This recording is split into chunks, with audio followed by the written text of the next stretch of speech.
Feeling young.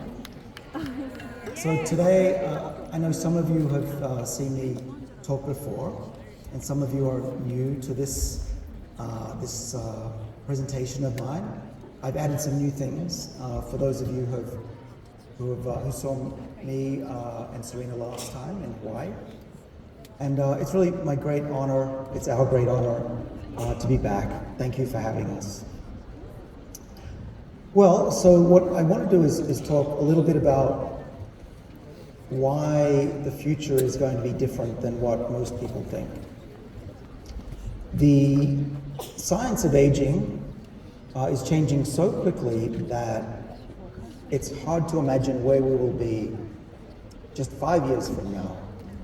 And 20 years, we really don't know where we'll be. But one thing I know for sure is that you want to make sure that your family and your friends stay alive for when these new technologies arrive. And we already know from science that there are ways with how you live your life and also with medicines and supplements that you can help pretty much guarantee that you will be healthier for longer. And it's all based on this new science of longevity, which I think many of you have read about in my book, Lifespan. Now, when I wrote the book in I started writing the book in 2004, but I finished it in 2019. And when it came out, I thought, well, these changes that will happen in the book, they might take 20 years. And then 2 months later, COVID-19 and the pandemic hit. Okay? And what happened was many people, perhaps all of us, we looked in the mirror and we saw our own mortality. But even when we're young, we can die. And the best way to stay healthy is to stay young. And so what's happened now is that the predictions in my book are already coming true. Some of you might remember I predicted that there would be a virus. I predicted that there would be biomonitoring with devices. And I predicted that there would be home testing. And I also predicted that there would be a wave of change in how people viewed their lives and the way that we lived.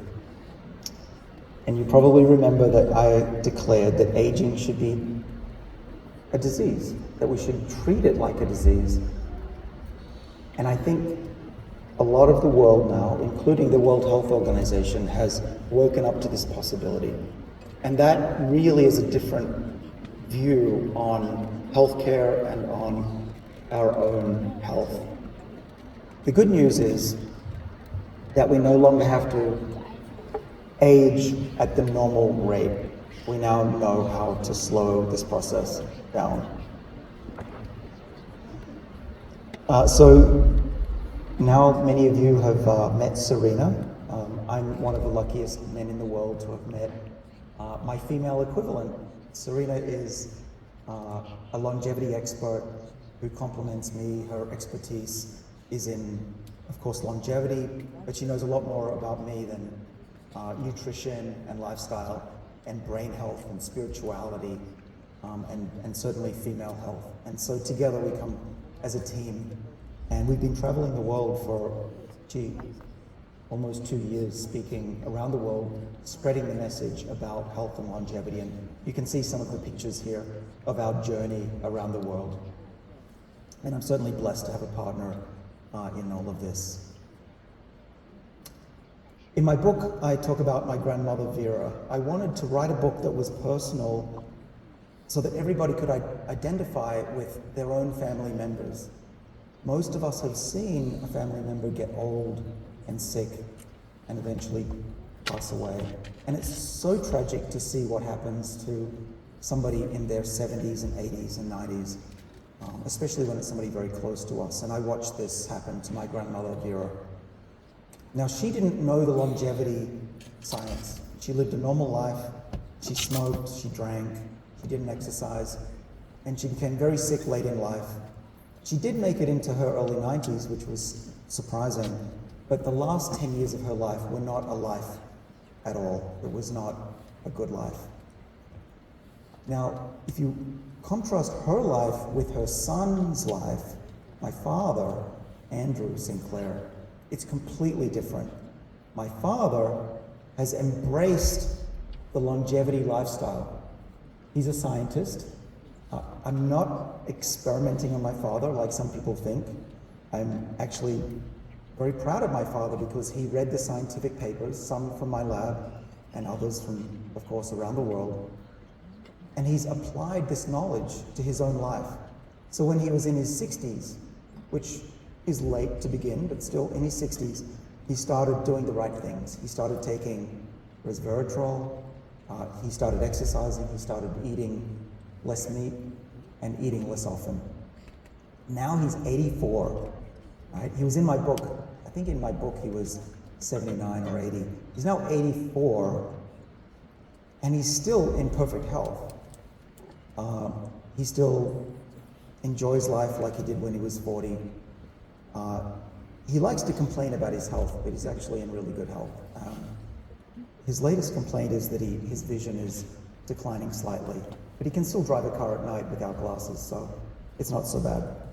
But consider this, that my father is so healthy that he's now hanging out with 50-year-olds because that's how he feels. And his 85-year-old friends are mostly dead now.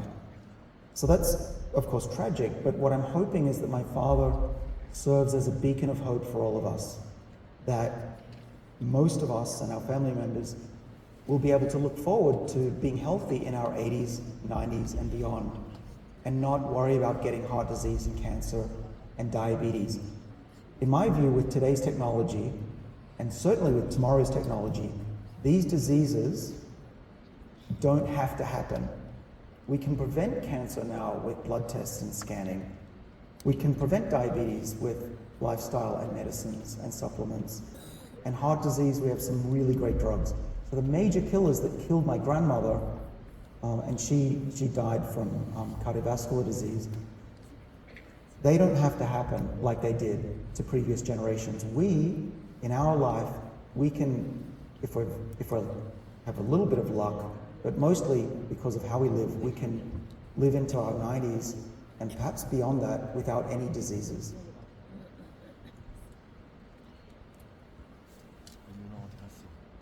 So when I started writing my book, doctors viewed aging like something separate, like aging is not a disease, it's just something that happens and it's natural and therefore acceptable.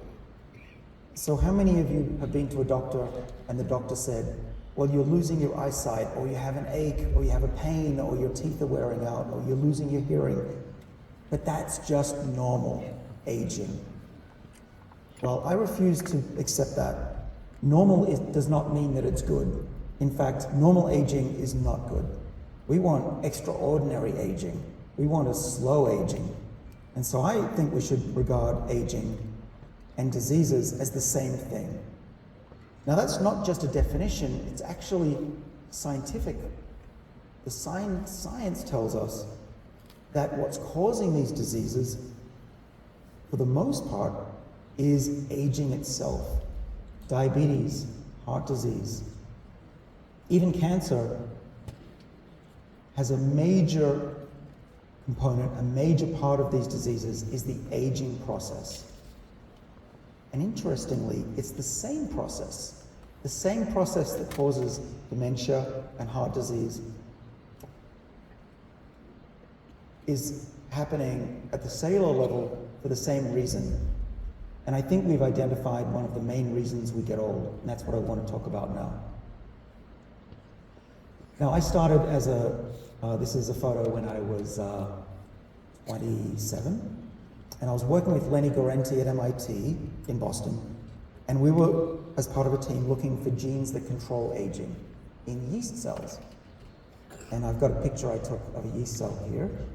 This is an old yeast cell. It's yellow because it's acidic, and it's big and slow and sterile, like what happens to us.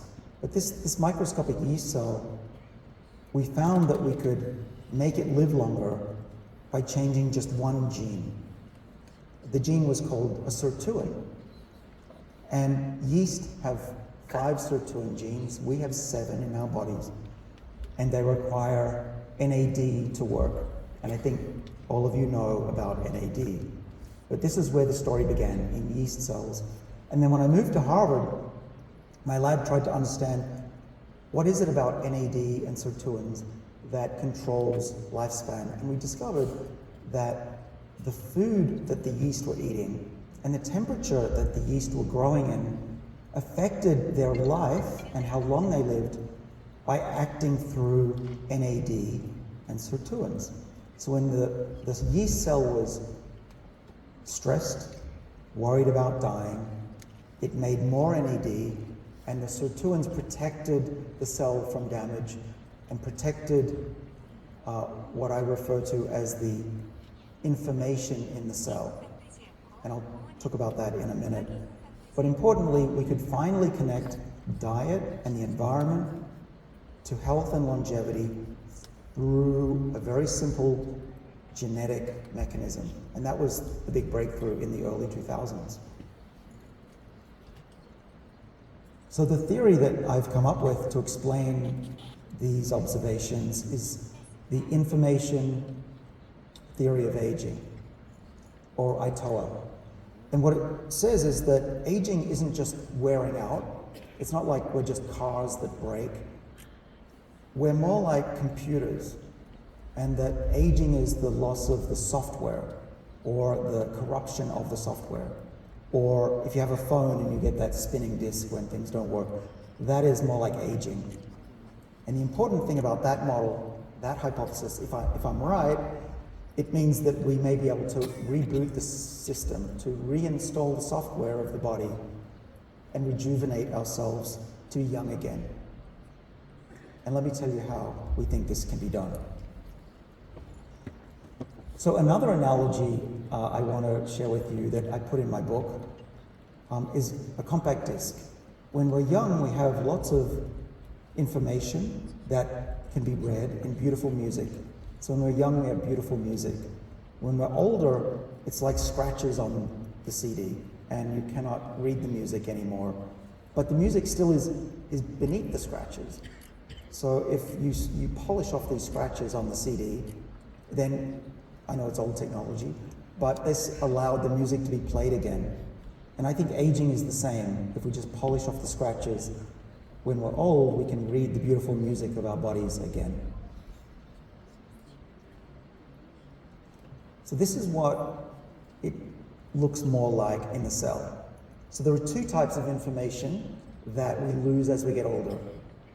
So when we're born, we have a beautiful copy of DNA in our cells. Every cell has the same DNA, and it doesn't have many mistakes. But as we get older, we lose some of that information in the DNA.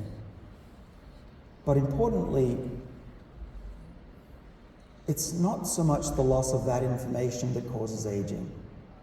We know this because we can take an old cell from an animal, from a sheep or a monkey or a dog or a cat, and we can make an entirely new animal by cloning it, which means aging is reversible. And the DNA in an old animal can still make a brand new animal that's healthy. So if it's not primarily the loss of DNA information, what is it? Well, I'm saying that it's the other type of information in the cell, the epigenetic information, or the epigenome, which is actually not the DNA itself, but the folding of the DNA. And how the DNA is folded determines which of the music is played in the cell, or which genes are turned on at the right time. And it's what makes a skin cell, and a brain cell, all right? So think of every cell having the same music, but which songs are played is determined by the epigenome, the structures of the DNA. And now we can read those structures, and we can see how the epigenome changes with aging. And the science says that the changes to those loops and the bundles of DNA is very likely a major reason why we get old. So to reverse aging, if I'm right, all you have to do is to put the DNA back into the original shapes. The loops need to go back to being bundles again, and the bundles can go back to being loops. We also know that the epigenome is important because even identical twins age differently. These are identical twins, not with each other, they have identical twins, and you can see that the twin looks different because one twin did the wrong things. They may have smoked or become obese, ate too much bad food, and the other one was healthy. So what this says is that even with the same parents and the same DNA, you can age at very different rates. And I think you can see that, especially with this lady, the one on the right looks younger. And we can actually measure this, not just by looking at the person, but we can measure their age by looking at the chemical changes on their DNA that controls whether you have a loop or a bundle of DNA in the cell. These little chemicals are called methyls, and we can read them with the machine. My students do this all the time in the lab. We just published a paper that made this test go from $200 down to $5. So for $5, we can read your DNA, and we can say how old you are, but not how old you are based on your birthday candles. Of course, how many times the Earth has gone around the sun is irrelevant to how old you are. What's more important is, what is the structure of your epigenome? Are those loops and bundles of DNA changing? And what we know from work by many labs, the most well-known is Stephen Horvath's lab, and this clock that I'm showing you on this slide is called a Horvath clock. If you have an older biological age, older epigenome, you get sick earlier and you die younger. But if you have a young epigenome, or the young biological age, on average, you will be protected against diseases and live longer. Again, very good evidence that the epigenome is the key to longevity. And you can change how fast you age. You can age very quickly by doing the wrong things, which we'll talk about. Or you can age very slowly if you do the right things. And even if you're aging quickly, you can slow it down at any age. I'm often asked, is it ever too late to start? And my answer to that is no. We can even treat mice that are the equivalent of 90-year-old humans and make them live a lot longer. So it's never too late to implement the kind of things that my father is doing. So we recently published the information theory of aging. And what's funny about that is that it first came out in my book in 2019. And then I was very busy doing research, so I didn't write it into a scientific publication until 2020. I forget, did it come out this year? I think it was 2024 it came out. But it's been embraced by the scientific community. And so now we have not just the general public excited about this theory, but scientists as well. And this is a picture from this paper. And I've taken a leaf, or I'm standing on the shoulders of a very famous scientist called Claude Shannon, also from MIT, who was trying to preserve information in radio waves and in computers eventually. And I've used his theory and his equations to do the same thing for biology. And he invented the backup copy of information, which is called the observer in his paper from 1948. And I also call it the observer. It really is, it's an idea that we have a backup copy of youthful, original information that we can flip the reset switch. And if that's true, then aging should be reversible, right? That's a big deal. Imagine if aging were reversible. Well, the first thing we did to test this theory was to damage the epigenome and make the DNA unwind. And if the theory is correct, we should get aging, accelerated aging. And that's what we got. This is a picture from a study that took us 13 years of work. There were 47 scientists involved, 15 labs around the world, and we published it last year in the world's leading journal for biology called Cell. And what this picture shows is that when you scratch the CD of a mouse, essentially what we're doing is disrupting the epigenome. We get aging. This mouse, by all measures, is old, 50% older than its brother or sister. We've done hundreds of mice. So if you have identical twins, we now in my lab can make one get old faster. And what we say in my lab is, and in my book, and if you give something, maybe you can take it away. So we gave a mouse aging. We started to work on how to take away aging. Now, just a little bit about NAD. I think many of you know all about NAD. But there's a lot of work now in the literature, so much. There's hundreds of papers showing that NAD levels go down as we get older. So I'm 54 now, and I have half the levels that I did when I was 20. If I didn't supplement, I do supplement, of course. I think it's not a secret to you that I take NMN every day, and so does Serena. And boy, does she look great. So I do whatever Serena tells me to do. And we'll talk about diet in a minute, which she has definitely changed in me.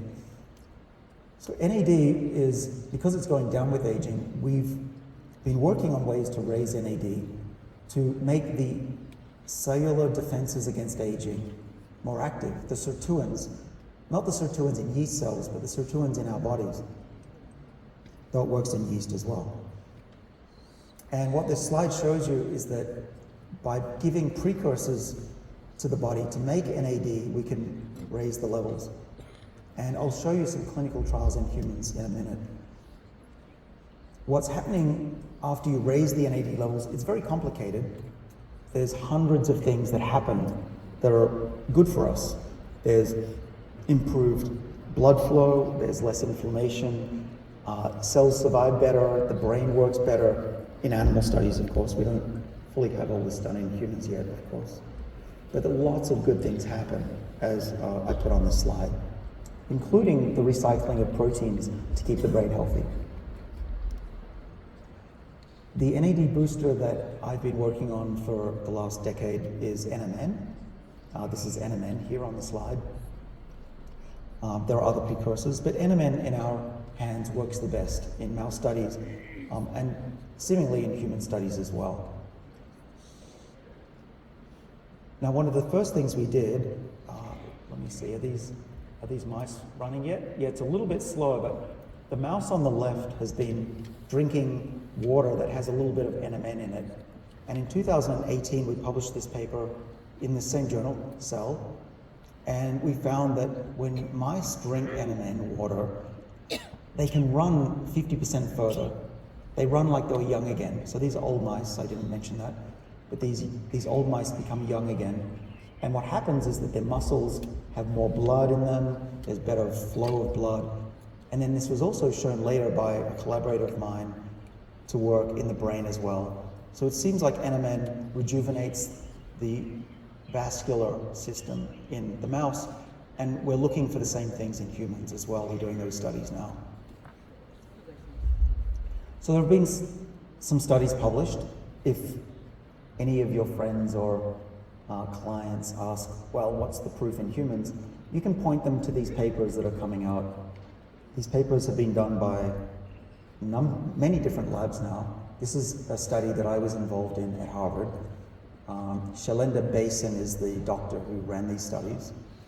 And what he's finding is that a version of NMN, which is a crystalline version that we work with, is very safe.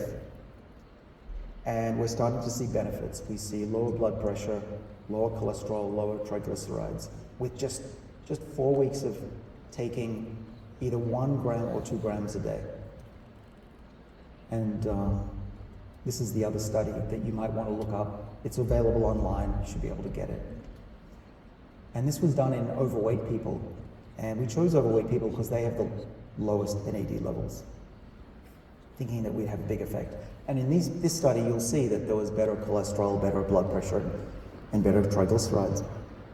This is a very safe molecule, and maybe either a replacement or an additive with current medicines for cardiovascular disease.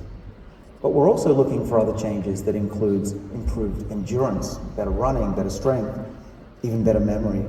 And right now we have at least 5 clinical studies in progress. So we're working very hard to see if what we see in these mice is true in humans. And in this study we showed, or the scientists showed, that NMN is very safe. There was no evidence of any negative effects in this short 28-day study. All right, so just to finish up, I want to talk about what does the future look like? What can we look forward to in the future?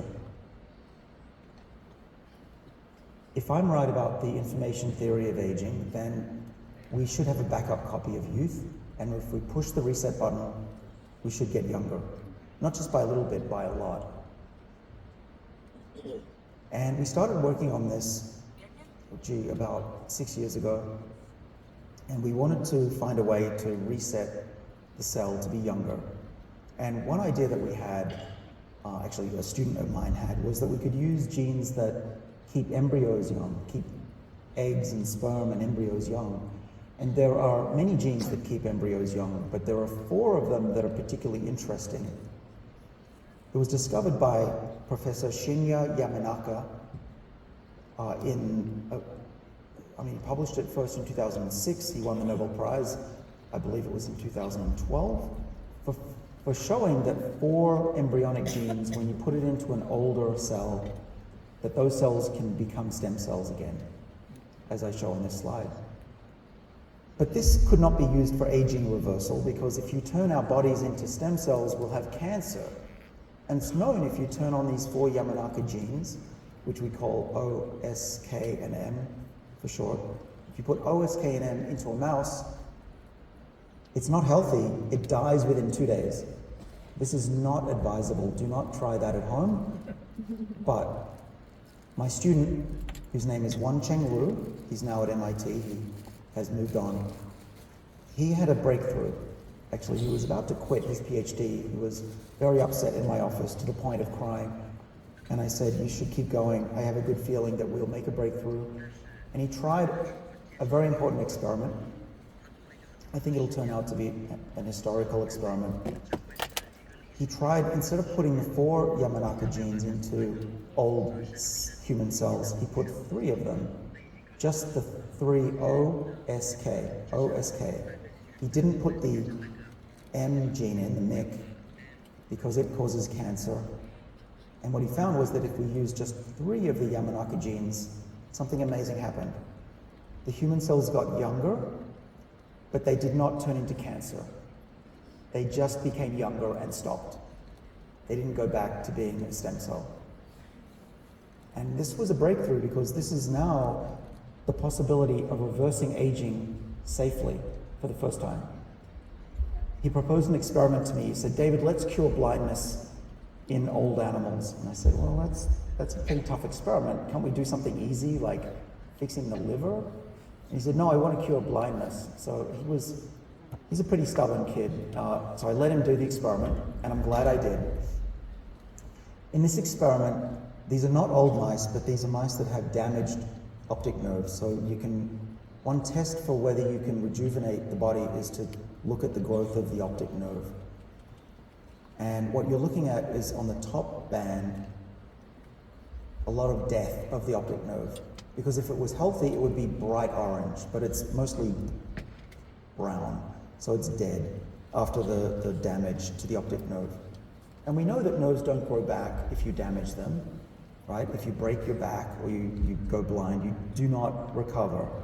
But what Wencheng showed, that if you turn on those 3 genes to reprogram the cell to be young, the nerves grew back again, like young, very young nerve cells. And you can see that there's a lot more orange. And Wencheng texted these pictures to me, it was 2017, and he said, David, do you see what I see? And I said, I think I see what you see. He said, what do you see? And my answer was, I see the future. And I could already see that if we can rejuvenate the eye, we can rejuvenate the skin, the liver, the brain, and we're doing that now. So we tested this in mice that have pressure in the eye from glaucoma, one of the leading causes of blindness, and that worked. Bruce Cassandra's lab at Harvard did this work with us. So we can cure blindness in glaucoma, and we hope to test this in humans next year. But we also wanted to test old mice, and this is a picture of an old mouse, or a video of an old mouse that is blind. It cannot see, and it is not moving its head because it's blind. If it could see, it would move its head in response to those moving lines. Okay? It's called the optomotor response. So this is a blind old mouse. Now, when we took its sibling, its brother, and gave it the treatment, or its sister, what happened was amazing. After just 6 weeks, we cured blindness completely in this mouse. And in this, hopefully you can see that this mouse turns its head because it can see again. And we can measure that with electrical probes. But we showed for the first time that you can cure blindness in an animal that's old or diseased. And this was quite a surprise to the field of optometry, because there was nothing that you could do for blindness. But now we have hope. Now we have hope that even if you are blind, perhaps one day you can see again. And we should know this by next year. It was a big enough discovery that it got published in the world's, one of the world's leading scientific journals, Nature. And on the cover, they put a picture of the eye, and the title was Turning Back Time. And that's certainly a highlight of my career, to get that. And we have it on the wall, of course. So the next step was to try to make this into a medicine to treat people. And I formed a company called Life Biosciences. They are in Massachusetts, they're in Boston, and they are working towards making a medicine to cure blindness in people. And they reported just last year that it works in monkeys, that if you damage a monkey's eye and you give it the treatment, it can see again. Now, mice are very different than humans. Their eyes are not exactly the same structure. But this monkey's eye is identical to a human eye. And our DNA is very similar to ours, 99%. So I'm very optimistic that what we're seeing in the monkey will work in humans. And I really can't wait to see what the results are next year. If you're wondering how it would work, it would be an injection into the eye with a virus. The virus takes the genes into the nerves, and we turn on those genes with a simple antibiotic, doxycycline. We could have used any molecule. We chose doxycycline because it's safe and cheap. But when we give this molecule, it turns on the genes, and then the eye gets rejuvenated, and it takes about 6 to 8 weeks. We also know that the effect lasts for a long time. In the mouse, it lasted for the rest of the life of the animal. So we hope that perhaps every decade you get rebooted, you get your eyesight back, and then you take another course of antibiotics every decade and get your eyesight back. And that could be true for every organ. It doesn't just have to be the eye. We chose the eye not because it's easy, but because it was super hard and it worked. But these therapies that we're developing are probably going to cost a few $100,000, which is worth it if you're blind, but it's not going to be usable for everybody. It's too expensive. So my lab is now working on making it, instead of $300,000, we could potentially do it for $10.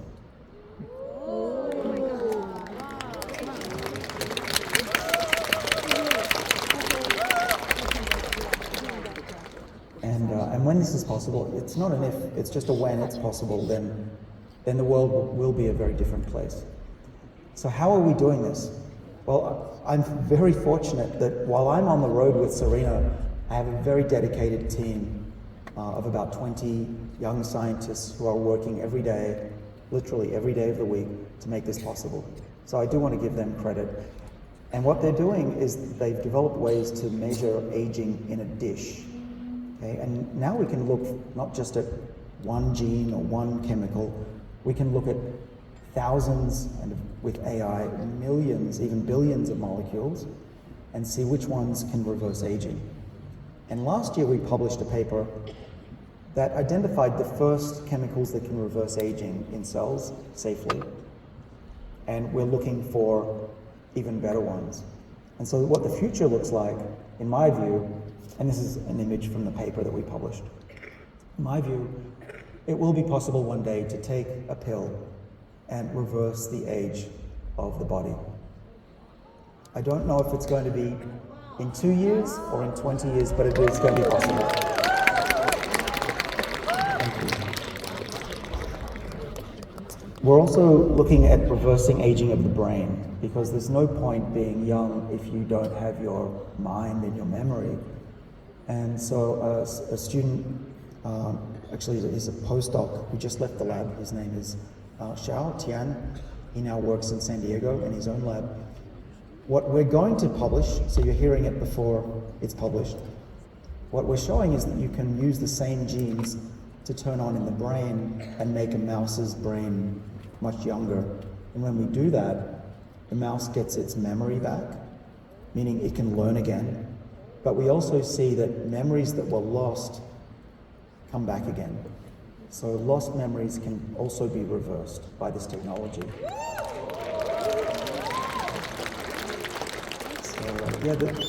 I want to be there the day that the first person is treated, and hopefully they recognize their family again. So we're also growing brains in the lab because it's quicker to treat dish-grown brains than actual humans. And these are examples of that. You can see on the left on this slide are little human brains we grow. And we're the only lab in the world that can drive aging forwards and backwards. We can make these brains get 70 years old in a week, and then we can reverse that. And these brains get their activity, electrical activity, back again. And we're using this as a model for Alzheimer's disease and dementia. On the right-hand side, these are electrodes where we measure the activity of the brains. So yeah, just to sum up this part of the talk, this isn't just about molecules and cells, it's about families. It's about keeping our loved ones healthy and alive and productive and less cost to society, and really just trying to reimagine the future, because for too long we've just accepted aging as something that is inevitable and we shouldn't do anything about it. But I think all of you will agree with me now that aging is something that is not acceptable. It doesn't have to be acceptable, and we can already do something about it. So I want to just quickly share with you some insights. What can you do now? So these are the things that I do, and a lot of this is also what Serena does as well. So we typically try not to eat all the time. We think 3 big meals a day is too much food, and I try to skip at least 1 meal a day. I think if I ate all the time, I'd probably be very heavy. What we're trying to do as a theme is to make the body feel under adversity. So adversity is a threat of dying. And so when you don't eat, and if you have to run, or if you don't get enough amino acids or less amino acids, it actually makes the body turn on its survival genes, like the sirtuins, and raise NAD levels. So moving and stretching is important. Because Serena and I are on the road for most of the year, we definitely don't do enough exercise. But this is, what is recommended, though, is at least 3 times a week, do some aerobic exercise and lift some weights. And she and I used to do a lot more of that before we were living on planes and in hotels. But please do that, because if you look at my father, he does this, and it's paying off greatly. So have your body in adversity mode, as I mentioned. Try to get the amount of sleep that you need. Now, for Serena and me, we can get by with less sleep because we've optimized our sleep. We get very deep sleep. Serena's, you get about 3 hours of deep sleep out of 5 per night, maybe? Two and a bit. So she's optimized her sleep. But some people need 6, some people need 8 hours. You'll find out. But if you don't drink alcohol and you take you can take some supplements that'll put you into deep sleep. I take Serena's supplement called Sweet Dreams. No intent to plug her supplements, but I do take supplements to go into deep sleep. But do that because the genes that control aging are the same genes that control sleep. And if you mess up your sleep, you can also mess up your aging rate. This is where Serena really comes in. She says, eat the rainbow. I call it xenohormesis. I think hers is better for marketing purposes. What I mean by that is what we mean by that is when you eat plants that are not grown under perfect conditions. So maybe they don't get enough light, or they got too much light, or they're dehydrated. These plants make molecules that are very healthy. You can get it from green tea matcha. You can get it from, well, I used to say red wine, but the alcohol is not good, but there's a lot of polyphenols in red wine. If you eat foods that are fresh, organically grown, full of color, you're guaranteed to get more of these molecules that give you the health, like resveratrol is one we've studied. And what we like to do is science. We measure ourselves, we change something, we measure again, and so we do a lot of testing on ourselves. Now this is a test that I took called Inside Tracker, and there are a number of tests you can do on yourself if you want. You can measure your DNA methylation age. There are companies that do that, at least in the US I'm aware of. This Inside Tracker age, I plotted myself against 53-year-olds last year, and where I ended up was one of the youngest out of the 10,000 people that they looked at. And I don't tell you that because I want to boast. It's the opposite. I want to tell you, if I can be apparently around 10 years younger than my age, anyone can do it. Because I'm traveling, I'm pretty lazy, I like eating. I'm not a role model for optimal health. But even I can be this healthy by making these small choices about how to live my life. So what also I recommend, and Serena would agree, is avoid sugar. Sugar is, you could think of it as poison. It's not that poisonous, but over the long run, what happens to your body is the sugar will bind to proteins, and it will cause a lot of problems, not just diabetes, but it'll create aging. You can eat what a lot of people would call a Mediterranean diet, but we try to avoid meat. In fact, I've become vegan now. I try not to eat meat very often, and that's Serena's recommendation. And when I stopped drinking alcohol and I went on a vegan diet, actually my age got even younger. And this was about 2.5 years ago that I started this, and inflammation in my body went way down. I didn't realize that what I was eating, which was a lot of red wine and cheese, was really causing a lot of inflammation in my body. We try not to snack. If we're a little bit hungry, we'll drink some tea, but we try to avoid constantly eating throughout the day. It's okay to feel a little bit hungry, and you can get rid of it with some hot water or some tea. Be active, build muscle, especially when you get older. Like my father, he works out with weights 3 times a week. It's very important. Try to skip a meal. This one's important. Change your lifestyle slowly. If you try to do everything at once, you'll fail. Make 1 or 2 changes and see how you go. And do it for at least 2 weeks. After 2 weeks, you'll get used to it. It'll become a habit. So finally, what about the supplements? Well, of course, NAD boosters are in there. We take NMN. If you take 1 gram of NMN, you'll double your NAD. If you take 2 grams, you triple it. That's the rough guide based on the human studies. And I've been taking around 1,000 milligrams a day for, probably over 10 years now. Berberine and metformin are 2 things that increase your sensitivity to insulin and get rid of blood sugar in your bloodstream. Berberine is a supplement, metformin is a drug. They both show a lot of promise for longevity as well. Resveratrol, I discovered in my lab, this going back now 20 years ago. There's still a lot of evidence in humans that resveratrol is healthy in the long run. So I still take resveratrol every day, as does Serena. We put a teaspoon in our matcha or in a little bit of yogurt in the morning, just not a lot, just a few spoons of yogurt, vegan yogurt.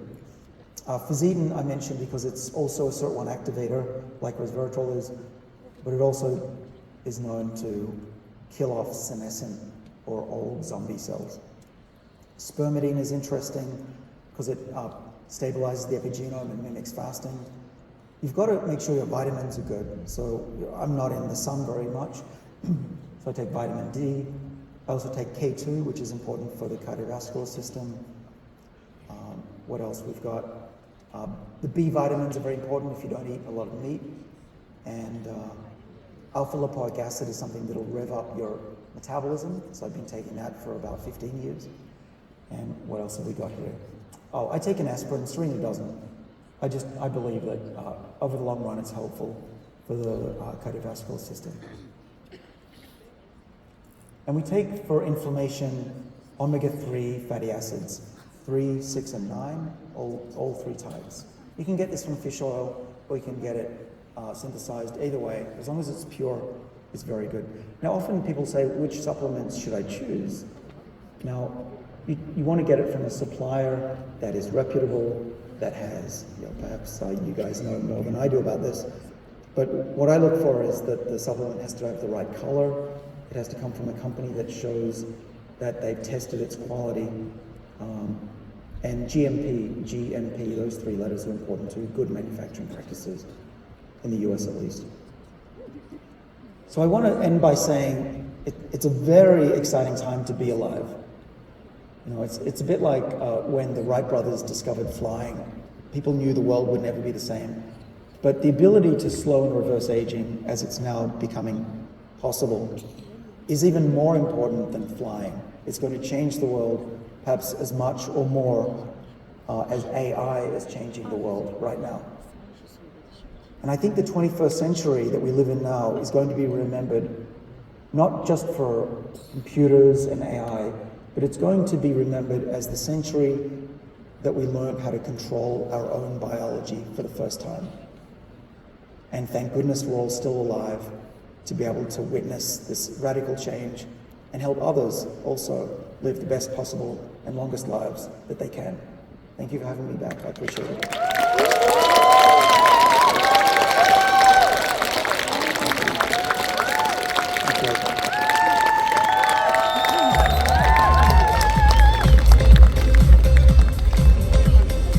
感谢 David 的精彩演讲，请大家给他一个掌声。谢谢他今天跟我们在一起。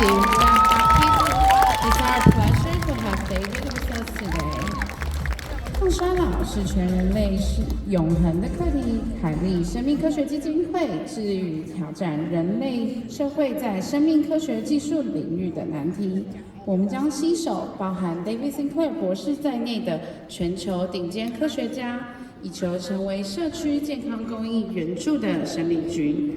凯利第2届赢家峰会上半场到此结束，请各位贵宾前往用餐。下半场我们会有3位。